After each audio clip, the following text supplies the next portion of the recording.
아멘. 오늘 우리에게 주신 하나님 말씀은 디모데전서 5장 9절부터 16절까지 보겠습니다. 디모데전서 5장 9절부터 16절입니다.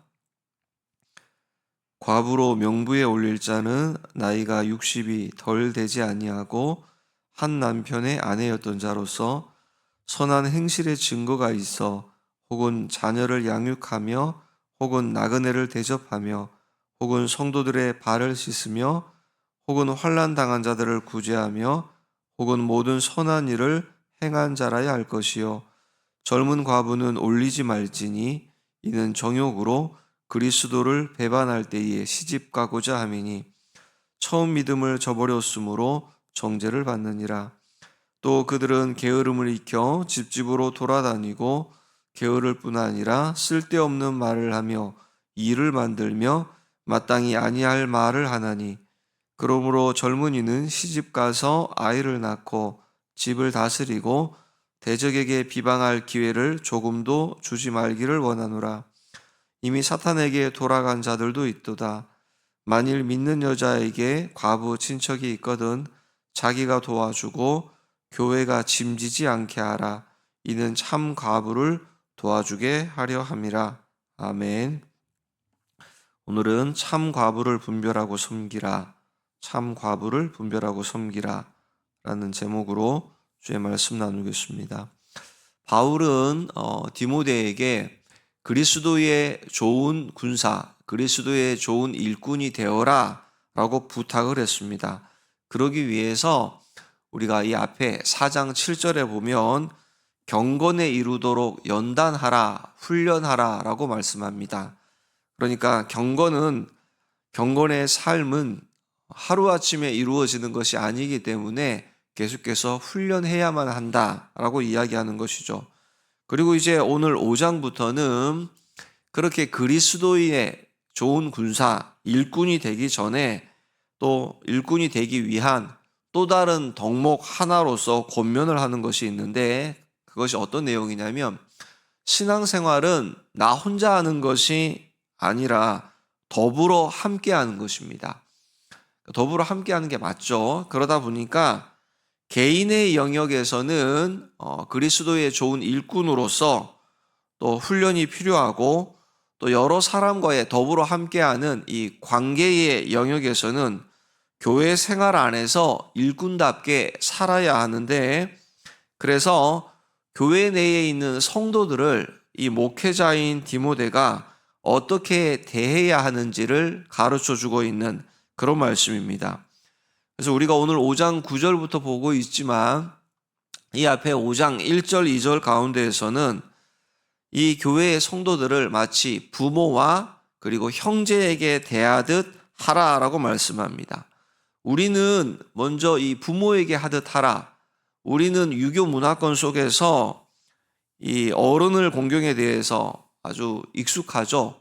그래서 크게 어렵지 않지만 이 5장 1절에 이 말씀이 기록되어진 이때는 당시 로마 제국 시대였습니다. 그래서 로마 제국의 이 군사 문화가 아주 팽배하던 이런 시대에 특별히 에베소 지역에 아주 거대한 이 항구 도시였기 때문에 엄격한 이 조직 문화가 아주 강하게 형성되어져 있었습니다.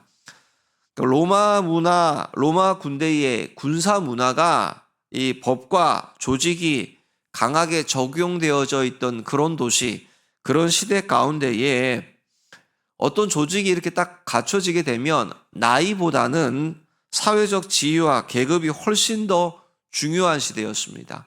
그러니까 인간관계가 상하 이렇게 수직적인 관계로 이루어져 있다라는 겁니다. 자, 그런 배경 하에서 명령과 복종으로 이루어지는 모든 조직 문화 가운데에서 지금 디모데는 비록 연소했지만 나이는 어렸지만 이 성례를 주관하고 말씀을 가르치는 그런 위치에 있었기 때문에 자칫 어떻게 보면 로마 군대의 조직과 같이 상관으로 이렇게 여겨질 수 있는 그런 위치에 있었습니다. 그러니까 디모데는 나이가 연소하다고 하지만 성도들에게 어떻게 보면 좀 높은 위치에 있다. 마치 그래서 상관처럼 함부로 대할 수 있는 그런 위치에 있었습니다. 그런데 뭐라고 말씀하냐면 내 부모에게 하듯 하라. 아버지에게 하듯 따뜻하게 대해야 한다라고 권면합니다. 또한 젊은 사람들에게는 형제에게 하듯 해야 한다. 나이 든 여자들에게는 어머니에게 하듯 해야 한다. 젊은 여자에게는 특별히 조심하라. 온전히 깨끗함으로 자매에게 하듯 순수한 마음을 가지고 대하라. 그러니까 모든 인간관계를 가족과 같이 대해야 한다라고 말씀하는 겁니다. 그러니까 교회는 가족이라는 의미입니다. 가족이라는 의미. 어떤 의미에서죠? 하나님 아버지를 모신 가족입니다. 가족을 대하는 태도가 어떻습니까? 우리 귀하게 여기지 않습니까? 마태복음 12장에 우리 예수님께 사람들이 많이 모였습니다. 말씀을 전하고 계시는데 어머니와 동생들이 왔다라는 정갈이 오게 됩니다. 그때 예수님께서 뭐라고 하시죠? 누가 내 형제이며 내 부모인가 하시면서 아버지의 뜻대로 행하는 자라야 나의 부모, 나의 형제가 아니냐. 그러니까 내 어머니, 내 형제는 하나님의 뜻을 함께 펼쳐나가는 가족이어야 한다라는 것입니다. 그런 의미에서 교회가 가족이다라는 것입니다. 함께 교회가 되어서 이 땅 가운데에서 교회의 존재 이유를 드러내는 우리가 그래서 하늘 가족, 하나의 영적인 가족이다라는 것입니다. 그래서 우리 모두는 교회 안에서 형제이다, 자매이다라고 독특한 호칭을 이렇게 부르면서 예수 안에서 이렇게 하나님 나라의 하늘 가족으로 맺어진 한 가족임을 기억하셔야만 합니다. 자, 이어서 오늘 본문 이 5장 9절에 나오는 출발점인 과부에 대한 이야기가 5장 3절부터 시작이 되어집니다. 3절을 보시면요. 먼저 다시금 참 과부인 이 과부를 존대하라 라고 말합니다. 참 과부인 과부는 존대하라. 그러니까 거짓 과부도 있다라는 뜻입니다. 그러니까 과부라고 해서 다 과부가 아니다라는 것입니다. 참 과부가 뭐라고 합니까? 여기 5절을 보시면요. 그러니까 남편을 여의었지만 세상 풍조를 따라 휩쓸려 가는 것이 아니라 늘 하나님 앞에서 어떻게 해요? 이렇게 외롭지만 함께 살아가는 사람들에게 신앙의 본이 될 만한 사람을 참 과부로 규정하고 있습니다. 그래서 그런 과부는 존대하라, 존중하라는 것입니다. 그러면서 7절, 8절 가운데 그런 가족을 돌보아야 한다. 그런 분들은 가족이다, 영적인 가족이다, 돌보아야 한다라는 것입니다. 자, 사도행전 6장에 우리가 잘 알고 있는 것처럼 헬라파 과부와 히브리인 과부 간에 갈등이 생겼습니다. 팔이 안으로 굽는다고 히브리인들이 구제를 할 때에 이 히브리파 유대인들을 이 과부들을 좀 더 이렇게 좀 챙겼던 모양입니다. 헬라파 과부들, 이방인 출신의 과부들이 좀 소외되었습니다. 그러니까 이것이 자꾸 시비가 되어지니까 사도들이 어떻게 합니까? 7 집사를 세워서 그래서 누구를 도울 것인가? 과부 명부를 만드는 겁니다. 과부 대장을 만드는 겁니다. 그래서 그 명부에 올라간 과부들을 돕자.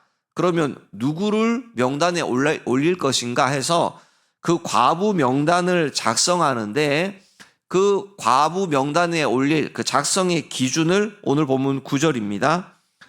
과부로 명부에 올릴 자는 나이가 60이 덜 되지 아니하고 한 남편의 아내였던 자로서 일단 명단이 오르려면 여기 60세가 덜 되어서는 안 되고 60세 이상 되어져야 한다라는 겁니다. 요즘은 그렇지 않지만 당시의 60은 굉장히 많은 나이입니다. 젊었을 때는 자기 힘으로 수고하고 애써서 이렇게 먹고 살 수 있었는데 60이 넘어가면 그리고 당시에는 과부라는 신분으로 먹고 살기도 어렵지만 나이도 많기 때문에 도저히 혼자 살 수가 없는 거예요. 그러니까 그런 분들을 일단 명단에 올려라 라는 겁니다. 그리고 뭐라고 합니까? 한 남편의 아내였던 자여야 한다. 그러니까 2번, 3번 결혼했으면 그것도 실격입니다. 10절을 다시 보시면요. 여기 선한 행실의 증거가 있어야 된다라는 겁니다. 그 선한 행실의 증거, 그러면서 남편을 여의고 나서 자녀를 양육한 흔적이 있느냐, 혹시 자녀를 내팽개치고 책임을 다하지 않았거나 그러진 않았나, 이걸 다 따졌다라는 겁니다. 그러면서 보니까 나그네를 대접할 줄 아느냐, 성도들의 발을 씻겼느냐, 환난 당한 자들을 구제하느냐, 선한 일을 행한 자라야 된다라고 하면서, 그러니까 참 과부 명단에 드는 게 이게 쉽지 않다라는 겁니다. 근데 당시에는 과부가 굉장히 많았거든요. 교회의 재정은 열악하고 도와줘야 할 사람은 많았기 때문에 이게 도움을 주는 사람이나 이게 도움을 받는 사람들이 다 같이 그 기준에 동의가 되는 그런 기준을 만들어야만 했습니다. 자, 그리고 11절부터 15절까지는 그 과부 명단에 올리면 안 되는, 올리지 말아야 될 과부가 이렇게 11절부터 소개합니다.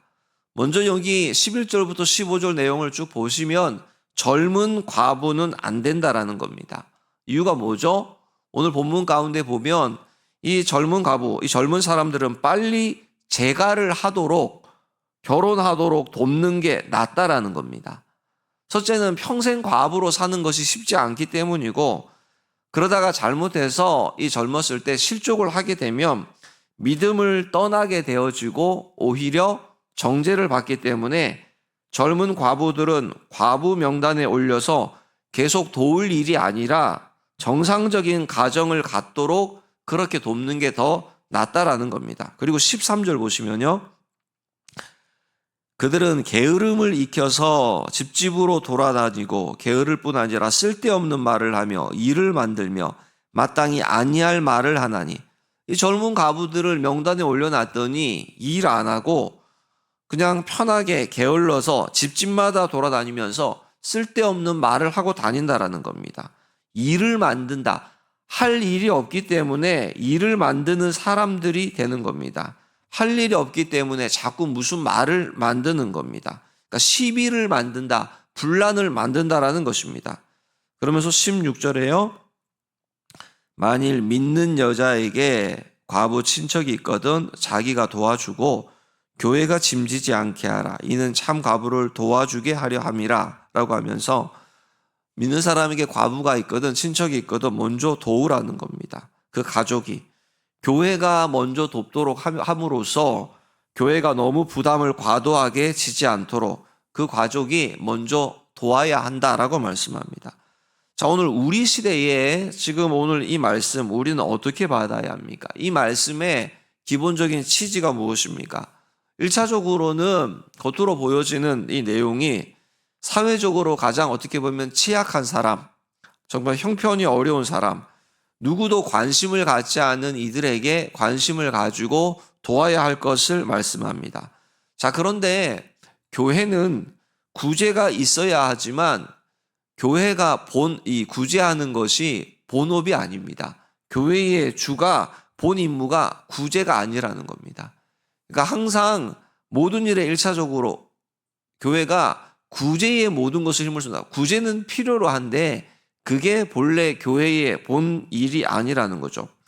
아모스 8장에 우리가 잘 알고 있는 말씀처럼 하나님께서 내가 기근을 보내면 너희가 양식이 없어서 주림이 아니고 물이 없어서 가람도 아니고 하나님의 말씀을 듣지 못한 배고픔, 기갈이다라고 말씀을 합니다.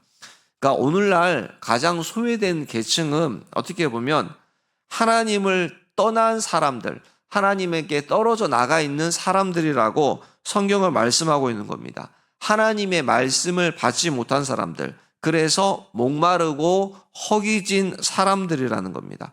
1차적으로 그러니까 교회는 이들에게 가장 큰 관심, 가장 큰 본연의 손임을 다해야 한다는 것입니다.